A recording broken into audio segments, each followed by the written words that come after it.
Continuando a falar sobre educação reformada, eu quero tratar hoje sobre a educação e o currículo.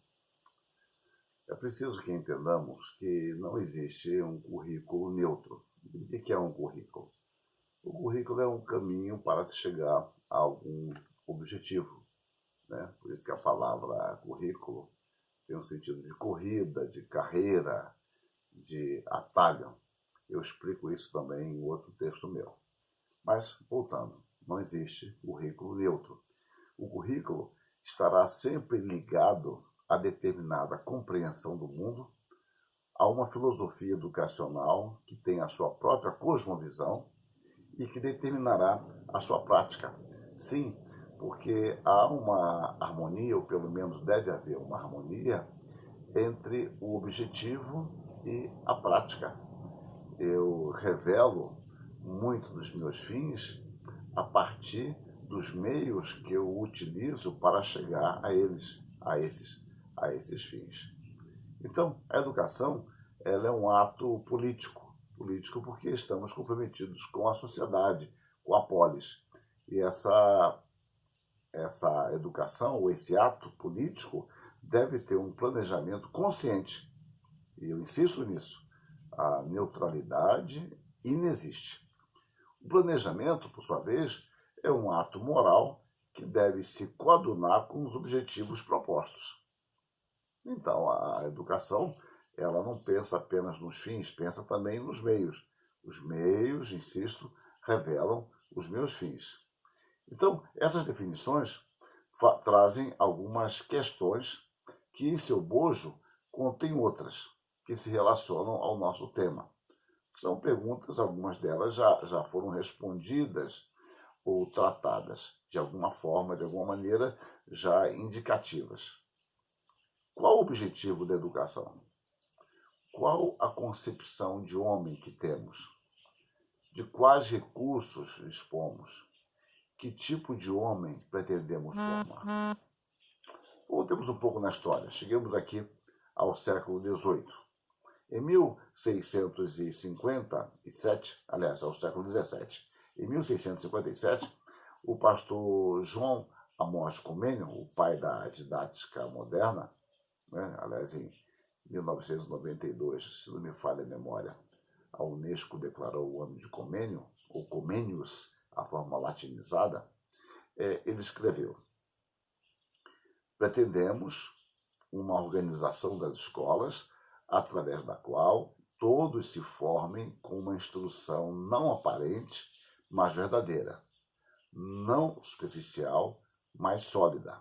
Ou seja, que o homem, enquanto animal racional, se habitue a deixar-se guiar não pela razão dos outros, mas pela sua, e não apenas a ler livros e a entender, ou ainda a reter e a recitar de cor as opiniões dos outros, mas a penetrar por si mesmo até o âmago das próprias coisas e a tirar delas conhecimentos genuínos e utilidade.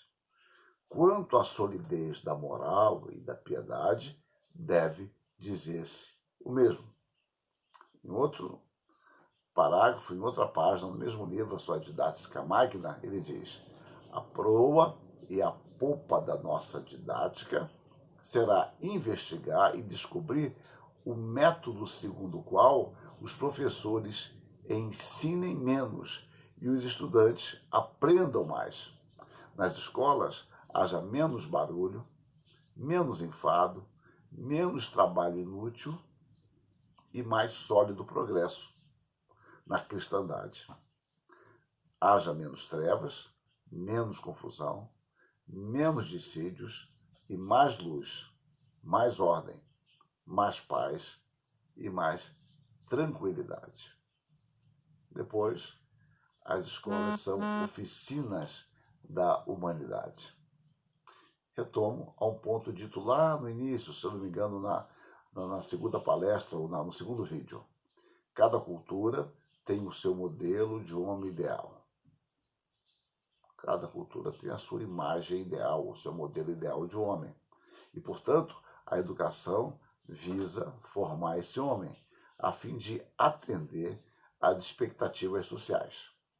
Eu cito um fato também muito citado, e eu uso isso em alguns textos meus. É que quando Virgínia e Maryland assinaram um tratado de paz com os índios das Seis Nações, como demonstração da generosidade do homem branco, seus governantes, o que eles fizeram? Eles mandaram cartas aos índios solicitando que enviassem alguns de seus jovens para estudarem em seus colégios. Faz todo sentido, é uma troca de amizade, de mostrar interesse, educando, mostrando aspectos da sua cultura e assim por diante. Bom, seguem abaixo alguns extratos da resposta dos chefes indígenas. Nós estamos convencidos, portanto, que os senhores desejam bem para nós e agradecemos de todo o coração. Mas aqueles que são sábios reconhecem que diferentes nações têm concepções diferentes das coisas. E sendo assim, os senhores não ficarão ofendidos ao saber que a vossa ideia de educação não é a mesma que a nossa. Muitos dos nossos bravos guerreiros foram formados nas escolas do norte e aprenderam toda a vossa ciência.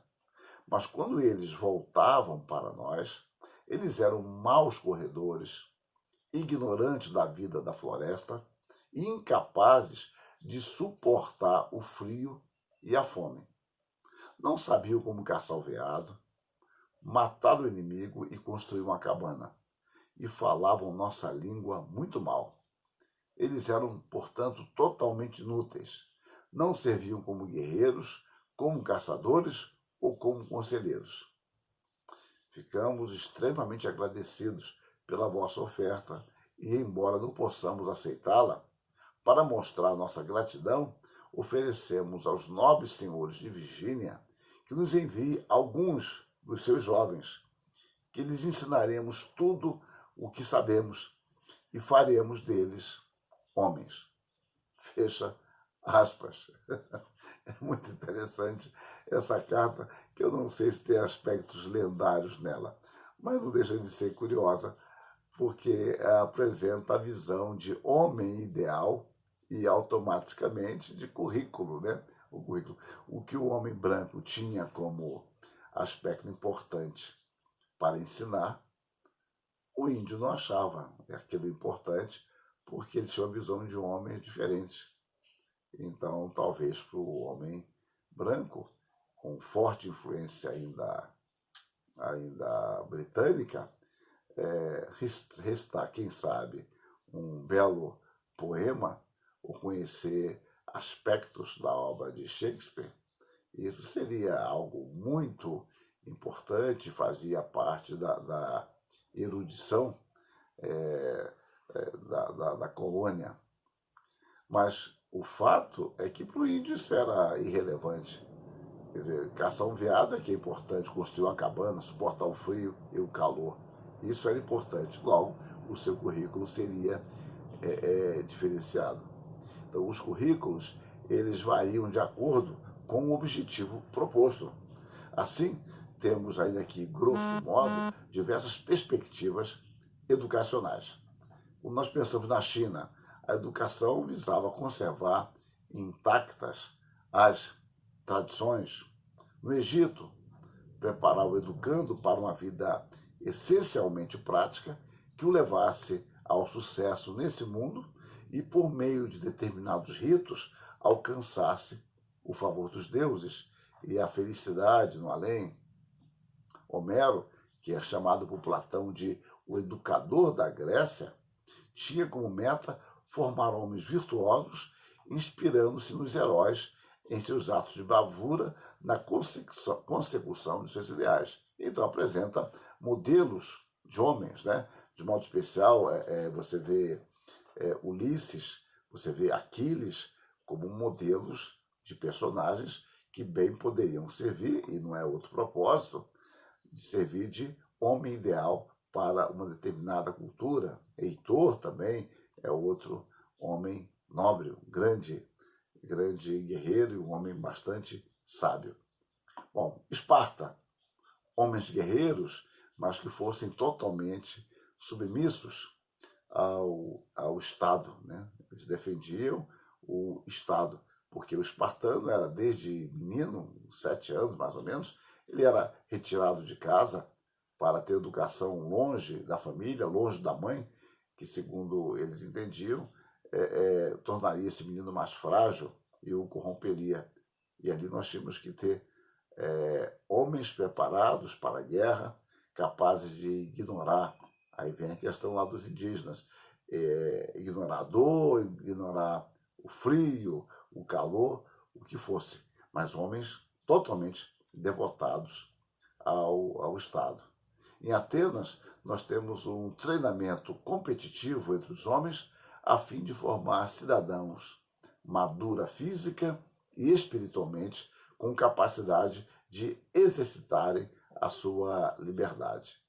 Quando pensamos em Sócrates e Platão, já que é difícil distinguir o que é autêntico em Sócrates ou o que é apenas Platão, colocando nos lábios de Sócrates, a ideia é formar basicamente por meio da música e da ginástica homens capazes de vencer a injustiça reinante. Então a educação tinha um forte apelo moral por meio do conhecimento e prática das virtudes.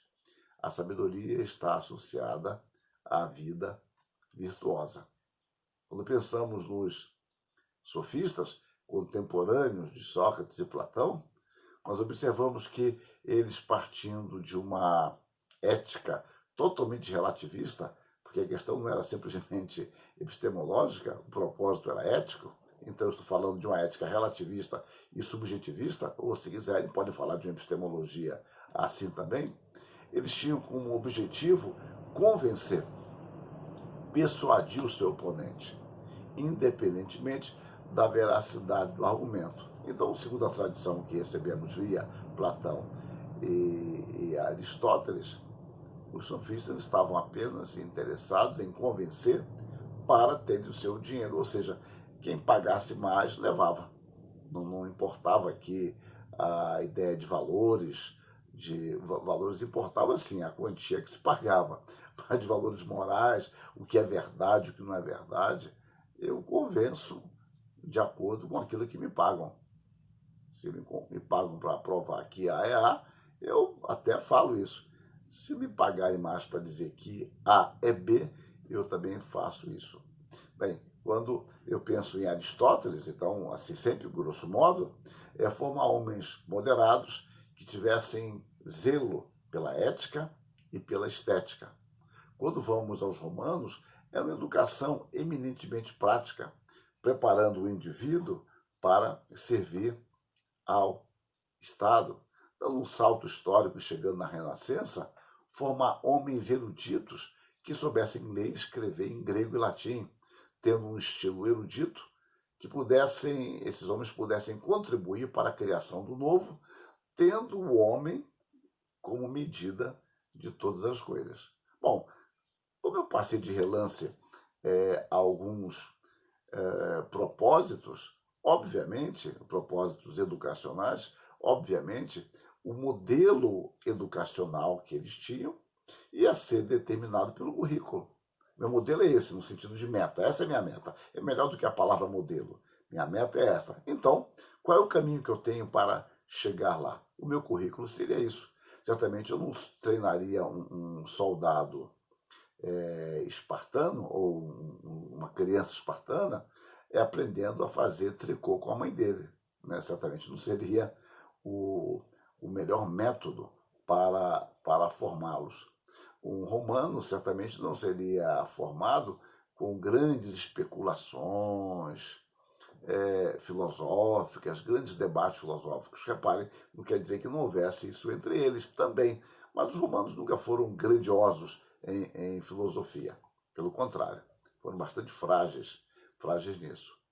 A educação deles envolvia preparar o indivíduo para servir ao Estado, e eles tinham que servir com habilidade. Daí a questão das leis, das armas, técnicas de guerra estão envolvidas também nisso, né? O estilo romano de guerrear é um estilo bastante importante, e me parece que algumas técnicas ainda são usadas hoje em termos de comandos de polícia aqui em São Paulo, determinados confrontos urbanos.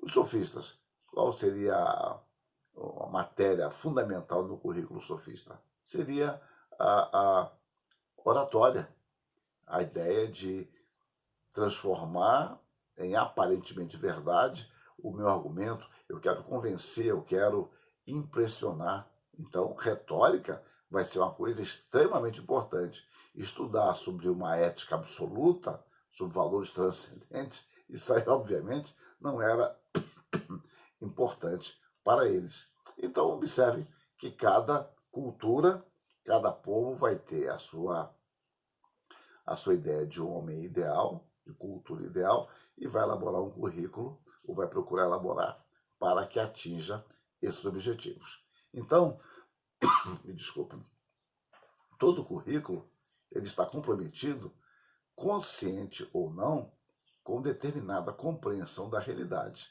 que deste modo determina metas a serem alcançadas.